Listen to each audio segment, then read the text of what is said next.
Good morning, everybody. Welcome to another Daily Market Report brought to you by Mike Bjork. Today is Thursday. It's March 30th. We got a couple important data to go over today, so we'll start off with the weekly jobless claims. Last week we had 261,000 people apply for unemployment. Forecasts, they figured most economists thought it would come down to where we have been in the 240 range, and we thought it would be at 247. And it came in at 258. So lately we've been kind of seeing a bit of a surge here in terms of jobless claims. So it'll be interesting to see once we get the jobs numbers coming out for March if we're seeing a higher participation rate. And that's why we're starting to see another spike in here, because for a while there we were getting kind of like in the 230, 240 range. Now it's in the last couple of weeks we're starting to see 250, 260 range. So it'll be interesting to see if we're just starting to see more people in the participation rate or where that's coming from.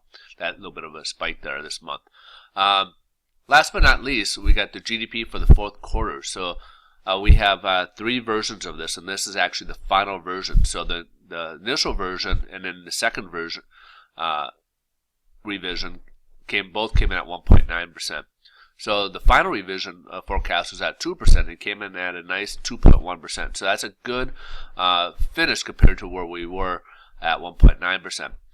That brings us for the year at kind of an anemic rate here. It came in at 1.6% for 2016, especially when you had 2.6% for 2015. So that's a 1% drop in our GDP from 2015 to 2016. So a bit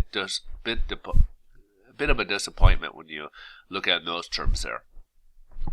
So let's go ahead and take a look here at the headline news. And right now the stock market's up. It did like the GDP news. We do have a few Fed speakers. This whole week we've had Fed speakers, but nothing's really been brought up that's been out of line. So pretty much everything they've been saying has been in tune with what they have been saying all along. So that's why the markets really haven't been too spooked of late. So let's go and take a look here at the bond market. And we did start off the day where we left off yesterday. We had a nice little rally. We did touch up on the 100-day average here and pulled back slightly here. But today we actually went downwards. We touched off the 10-day moving average and pulled back a little bit. So right now we're down about 6 basis points from where we left off yesterday. Now the caution here is pricing base is going to be the same. So just give you a heads up. Pricing is about the same where we left off yesterday. Typically it takes 12 basis points or more for it to really make a difference in the rate. So what you got to be cautious of here is we're getting this trend here where we're going to get squeezed. So you got the 100-day moving average down here. We got the 10-day moving average here. At some point that narrows up and it's going to push us to one direction or the other direction. And most likely with the trend in the longer term that we're seeing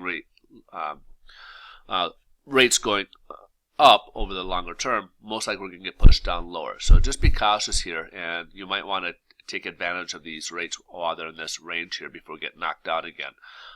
Just again, be a little bit cautious here. Alright, so that kind of concludes it, but if you guys want to get more data throughout the day, just come over to Twitter. You can find me at Mike Bjork. I do post data throughout the day. And also, if you guys ever need refinances or assistance with your financing on purchase transactions, I'm here. I can help out with that. I am a loan officer myself. So feel free to stop by anytime. I hope you guys have a great day. Thanks for watching, and we'll look forward to seeing you guys tomorrow. Bye-bye.